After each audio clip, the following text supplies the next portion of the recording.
یہ کسی قمری مہینے کی رات کا آخری پہر تھا۔ بابل کے پہاڑوں کے کسی غار کا منہ ایک بھاری پتھر سے بند تھا، لیکن اچانک پتھر کھسکنے لگا اور غار کا منہ کھل گیا۔ غار کے اندر سے ایک معصوم اور نورانی چہرہ والا بچہ باہر نکلا۔ ہر طرف تاریک اندھیرا اور گپ سناٹا تھا۔ بچے نے آسمان کی طرف دیکھا اور سوچنے لگا کہ کیا یہ چاند ستارہ ہی میرا خدا ہے؟ پھر کچھ دیر بعد بچہ مایوس ہوا اور غار کے اندر چلا گیا۔ یہ بچہ کون تھا؟ وہ اس غار میں کیا کر رہا تھا؟ اور اس بچے نے بڑے ہو کر کس طاقتور بادشاہ کی سلطنت کو تباہ کر ڈالا؟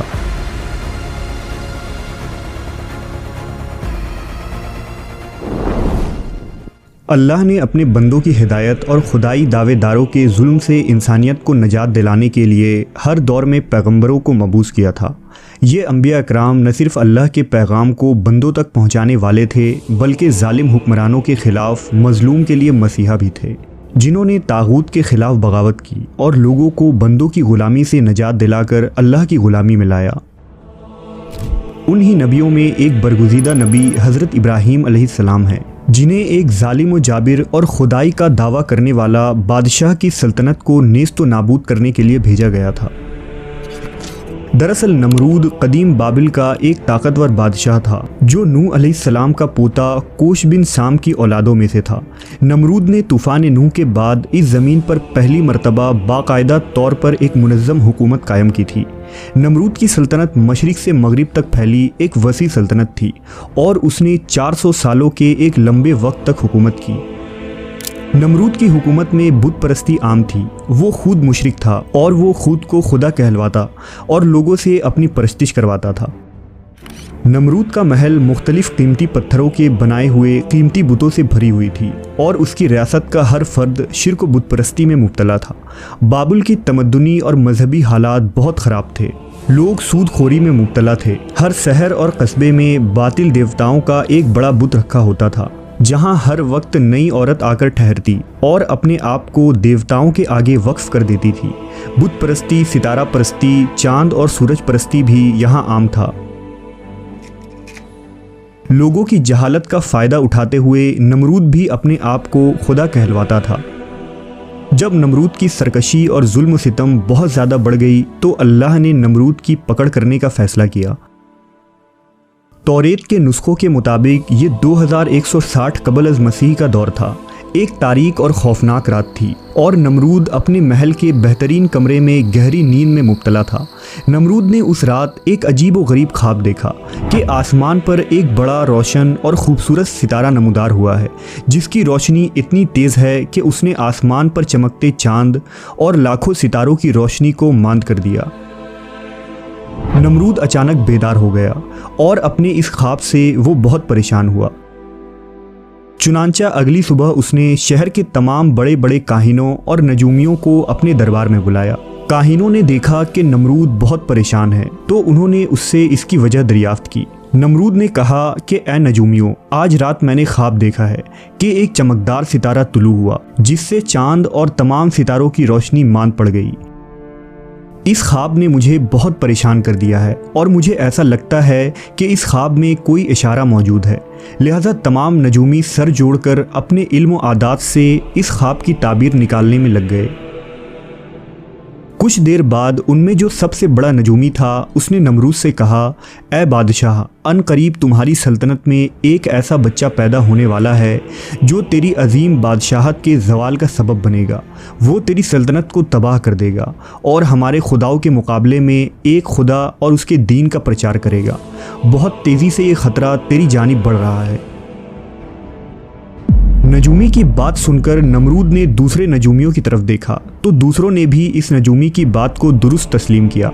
پہلے تو نمرود کے دل میں خوف پیدا ہوا اور وہ گھبرا گیا، لیکن پھر اس کی انا اور تکبر نے اسے مزید مغرور بنا دیا اور اس نے غصے سے کہا کہ میری اس عظیم سلطنت کو کون برباد کر سکتا ہے جس کی پرستش لاکھوں بابلی اور مشرق و مغرب کے لوگ کرتے ہیں۔ پھر نمرود نے اپنے دربار میں کھڑے سپاہیوں کو یہ حکم دیا کہ بابل کے تمام مردوں کو شہر سے نکال دیا جائے اور ان پر سخت پہرا کھڑا کر دو تاکہ کوئی مرد اپنی بیوی کے پاس نہ جا سکے۔ نیز اس نے یہ بھی فرمان جاری کیا کہ جس عورت کے ہاں لڑکا پیدا ہو اس بچے کو فوری طور پر قتل کر دیا جائے۔ چنانچہ بابل میں سخت پہرا لگ گیا، ہر نوزائیدہ بچے کو قتل کر دیا گیا اور پورا شہر معصوم بچوں کے خون سے سرخ ہو گیا۔ کہتے ہیں کہ نمرود کے حکم سے اس کی سلطنت میں 1,00,000 بچوں کو قتل کر دیا گیا تھا۔ نمرود کے خیال سے وہ ایسا کر کے اللہ کی مخلوق کو پیدا ہونے سے روک سکتا تھا، لیکن دراصل یہ اس کی ناعقلی تھی، کیونکہ اس کی تباہی تقدیر میں لکھی جا چکی تھی۔ ان دنوں کلدیانہ کے شہر ار میں ایک شخص رہا کرتا تھا جس کا نام آزر تھا۔ آزر کی بیوی بھی اس وقت حمل سے تھی جن کا نام نونا تھا۔ جب نونا کو نمرود کے اس فرمان کے متعلق خبر ہوئی تو وہ بہت گھبرا گئیں اور پریشان ہوئی، لیکن اللہ کی طرف سے نونا کے ساتھ یہ معجزہ ہوا کہ جب انہیں حمل ٹھہرا تو حمل کی کوئی نشانی ظاہر نہ ہوئی، یعنی انہیں دیکھ کر ظاہری طور پر پتہ نہ چلتا تھا کہ وہ امید سے ہیں، لہٰذا وہ سپاہیوں کی گرفتاری کے عمل سے محفوظ رہیں۔ آزر اور نونا نے اس بات کو خفیہ رکھا اور اس طرح وقت گزرتا رہا۔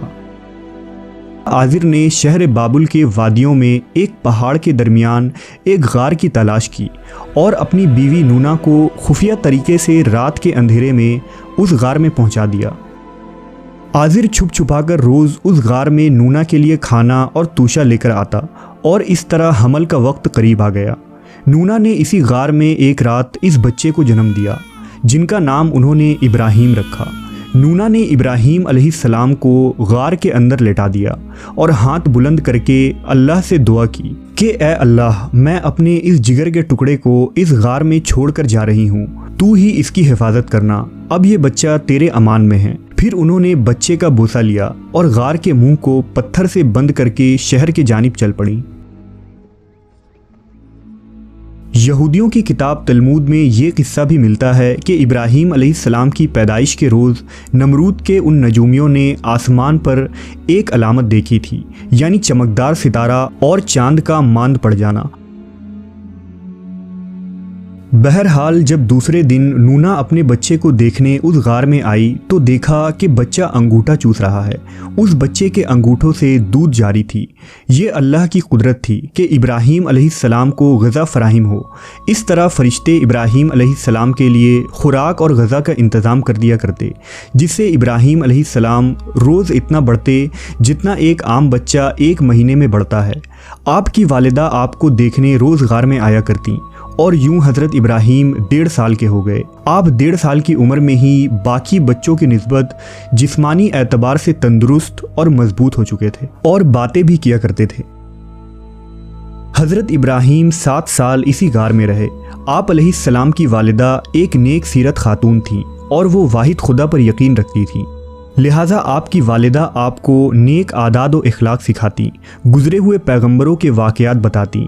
حضرت ابراہیم ان واقعات کو غور سے سنتے اور سمجھتے، لیکن آپ کی والدہ خود نہیں جانتی تھیں کہ وہ جس بچے کی تربیت میں لگی ہوئی ہیں وہ خود ایک عظیم پیغمبر ہیں۔ حضرت ابراہیم علیہ السلام ہمیشہ اپنی والدہ سے کہا کرتے کہ اے اماں جان، مجھے بھی اپنے ساتھ شہر میں لے چلیں، لیکن آپ کی والدہ جواب دیتی کہ نہیں، شہر میں آپ کی جان کو خطرہ ہے۔ روایت ہے کہ ایک رات حضرت ابراہیم غار سے باہر نکلے۔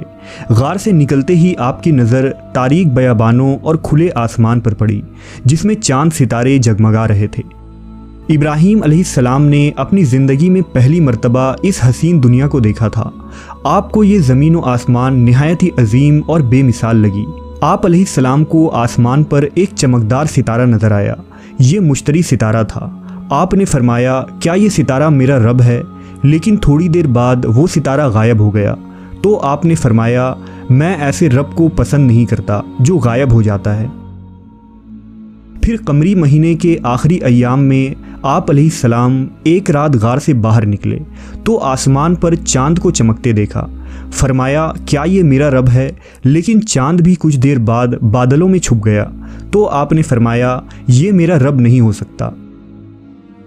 پھر صبح ہوئی تو ابراہیم علیہ السلام نے سورج کو دیکھ کر فرمایا، تو تو میرا رب ہے کیونکہ تو سب سے بڑا ہے۔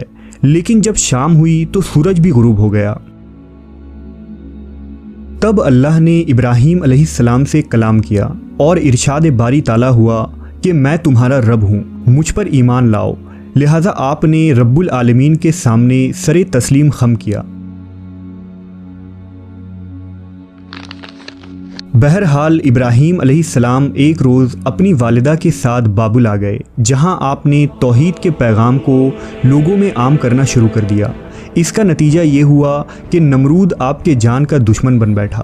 اس نے ابراہیم علیہ السلام کو آگ میں ڈالنے کی کوشش کی، اور کچھ ہی عرصے بعد وہ واقعہ پیش آیا جب مچھروں کی فوج نے نمرود کی جان لے لی اور اہل بابل ابراہیم علیہ السلام پر ایمان لے آئے۔